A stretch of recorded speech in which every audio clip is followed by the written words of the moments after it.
ఇప్పుడే మనకు మంచి సందేశం ఇచ్చి వెళ్ళినటువంటి రెడ్ స్టార్ గుమ్మడి నరసయ్య గారు, సోదరి సోదరిమణులందరికీ కూడా ధన్యవాదాలు. ఇప్పటి వరకు చాలా మంది పొలిటీషియన్స్ వచ్చారు, చాలా మంది విరాళాలు ప్రకటించి వెళ్ళారు. ఇక ఏ పార్టీ ఎలా చేస్తుంది, ఏ పార్టీ ఏం చేసింది అనే విషయాలన్నీ చెప్పారు వెళ్ళారు. సంతోషం. అంటే చెప్పిన పార్టీలన్నీ ఏదో ఒక విధంగా ఒక గుమ్మడి నరసయ్య గారు లేదనుకుంటే సిపిఎం సిపిఐ వాళ్ళు తప్ప మిగిలిన మాట్లాడిన వాటిలో అందరూ కూడా, మిగిలిన మాట్లాడిన పొలిటికల్ పార్టీలన్నీ కూడా ఇక్కడ ఉన్నటువంటి జేఏసీ నాయకత్వంలో నడుస్తున్నటువంటి ఈ ఆర్టిజన్స్ కానీ, పీసీరేట్ కార్మికులు కానీ, అన్మైన కార్మికులు కానీ ఏదో విధంగా అన్యాయం చేసినటువంటి విషయాన్ని మాత్రం నేను చెప్పదలుచుకుంటా. వాళ్ళు చేశారు కాబట్టి మన బ్రతుకులు ఈ టెంట కిందకి రావాల్సి వచ్చినాయి. వాళ్ళ గౌరవప్రదంగా అప్పుడే చేసి ఉంటే మనం ఈ రోజున శాశ్వత ఉద్యోగులాగా గల్లా పట్టు కాళ్ళు ఎగరేసుకుని మనం కూడా తిరిగేటోళ్ళమే. కానీ ఇక్కడికి వచ్చి చాలా విషయాలు చెప్పారు. మరి మీ అందరికి ఏమర్థమైందో తెలియదు, కానీ వాళ్ళే మోసం చేస్తారు, మేమే గొప్ప వాళ్ళమని చెప్పుకుంటారు. మనం బాగా చప్పట్లు కూడా కొడతాము. అది మనకున్నటువంటి బలహీనత, వాళ్ళకు ఉన్నటువంటి గొప్పతనం. అది అంటే నాయకులు మాట్లాడినప్పుడు ఏం మాట్లాడుతున్నారు, ఎవరి కోసం మాట్లాడుతున్నారు, ఏ మాట వెనక ఏ వర్గ ప్రయోజనాలు దాగి ఉన్నాయో మనం అర్థం చేసుకోకపోతే మాట్లాడినటువంటి ప్రతి ఒక్కడికి చప్పట్లు కొడతాం, వాళ్ళు ఊరికి రెచ్చిపోయి మాట్లాడుతూ ఉన్నారు. ఇది అంటే ఈ విషయం ఎందుకు చెప్తున్నానంటే ఇది చాలా కీలకమైనటువంటి పరిస్థితుల్లో ఉన్నాం మనం. రాష్ట్ర వ్యాప్తంగా సుమారుగా 20,000 మంది ఆర్టిజన్స్, మరో 4-5 మంది పీసీరేట్ కార్మికులు, అన్మెన్ కార్మికులు 3 రోజుల నుంచి సమ్మెలో ఉన్నారు. దట్టు విద్యుత్ రంగంలో సమ్మెలో ఉన్నారు అనేది నాట్ ఏ జోక్. చాలా సీరియస్ విషయం ఇది, చాలా సీరియస్ విషయం. ఇంత సీరియస్ విషయాన్ని రకరకాలుగా మార్చి రకరకాలుగా మాట్లాడి మేం చేసామని చెప్పుకుని చాలామంది వెళ్ళిపోయారు. సంతోషం. కానీ రేపు మాకు ప్రమాదం రాబోతా ఉంది. మనకి నిన్నటి నుంచి లవ్ లెటర్లు వస్తూ ఉన్నాయి. అంటే మనం చాలా అది ఈజీగా తీసుకోవాలి. అది టర్మినేషన్ లెటరు. ఆ లెటర్ని తీసుకుంటే ఏమవుతుంది, నా ఇంటి గోడకి అంటపెడితే ఏమవుతుంది, ఇట్లా చూసి భయపడితే కనుక మనమే ఉద్యమాలు చేయలేం. అటువంటి టర్మినేషన్ లెటర్లు కాదు, దానికంటే గొప్ప లెటర్లు వచ్చినా కూడా మన సమస్య పరిష్కారం అయ్యే వరకు ఈ సమ్మె కొనసాగుద్ది అనే విషయాన్ని యాజమాన్యానికి చెప్పదలుచుకున్నాం.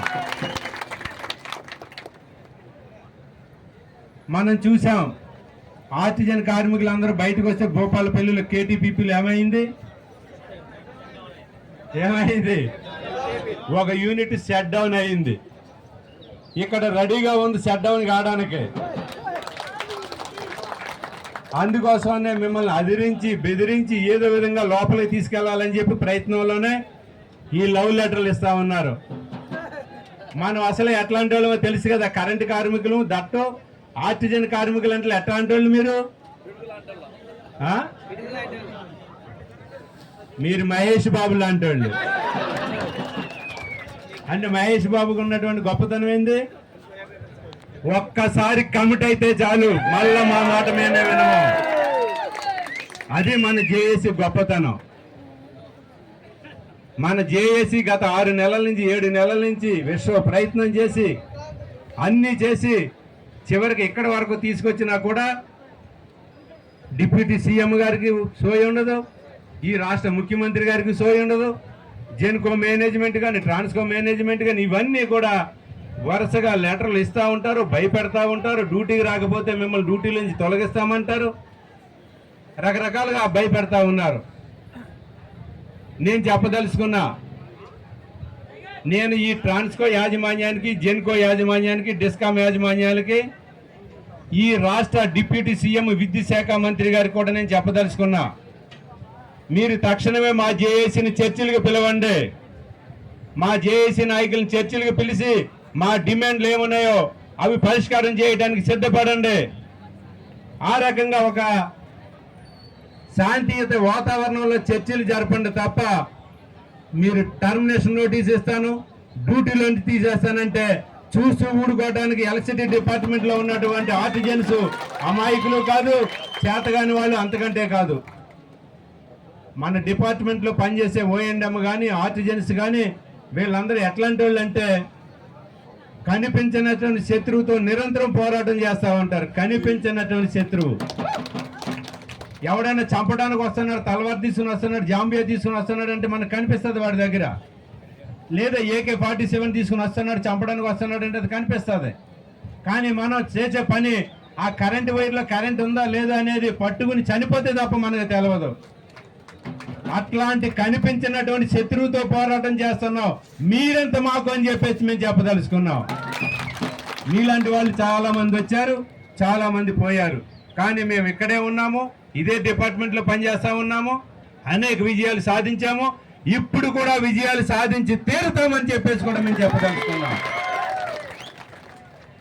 టర్మినేషన్ లెటర్ ఇచ్చారు. నేను నాగార్జున సాగర్కి వెళ్ళా. అక్కడ సిఈ గారి ఇంటికి ఆయన కూర్చునే సీటుకి ఎక్కడి నుంచి ఎంత దూరం ఉంటుందో తెలుసా?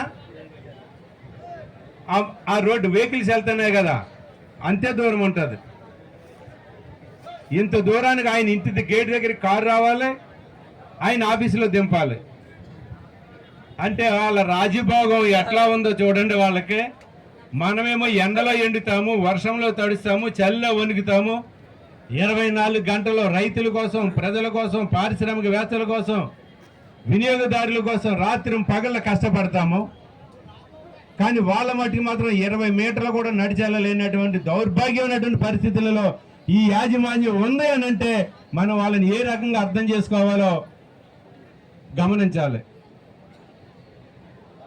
అసలు మనకి జెన్కోలో మనం అడుగుతున్నది ఏంటి, ట్రాన్స్కోలో అడుగుతున్నది ఏంటి, టోటల్గా మనం ఆర్టిజన్స్కి ఏం అడుగుతున్నాము, పీస్ రేట్ కార్మికులు ఏం అడుగుతున్నాము, అన్మెన్ కార్మికులు ఏం అడుగుతున్నాము. మనం ఏమన్నా ఈ KTPSలో చాలా ఖాళీగా ఉంది, మాకు ఒక్కొక్కడికి 150 గజాలు పంచి ఇవ్వండి, మేము డబుల్ బెడ్రూమ్లు కట్టుకుంటామని అడుగుతున్నామా? లేదే. కొన్ని రాబోయే ఎన్నికలలో మాకు ఒక్కొక్క పొలిటికల్ పార్టీ నుంచి మా జేఏసీ నాయకులకి ఎమ్మెల్యేగా పదవులు ఇవ్వండి అని చెప్పేసి ఏమన్నా అడుగుతున్నామా? అడిగితే మీరు ఊరుకోరు, అది కూడా నాకు తెలుసు. అది కూడా లేదు. మనం అడిగేది చాలా సింపుల్ డిమాండ్. ఈ డిపార్ట్మెంటులో 1,90,00,000 మంది వినియోగదారులు ఉన్నారు. 1,90,00,000 మంది, 29 లక్షల మంది రైతులు ఉన్నారు. ఉద్యోగులు ఎంతమంది ఉన్నాం? ఇంజనీర్లతో కలుపుకుంటే 51,000 మంది ఉన్నాం. ఇంజనీర్లతో కలుపుకుంటే 51,000 మంది ఉన్నాం. దాంట్లో ఆర్టిజన్స్ 20,000 మంది. ఇక తీసేస్తే మిగిలిన ఎంతమంది ఉన్నారు? 31,000 మంది ఉన్నారు. 1,90,00,000 మంది వినియోగదారులకి మనం 51,000 మందిని కష్టపడి నిరంతరం 24 గంటలు సప్లై ఇస్తున్నామనంటే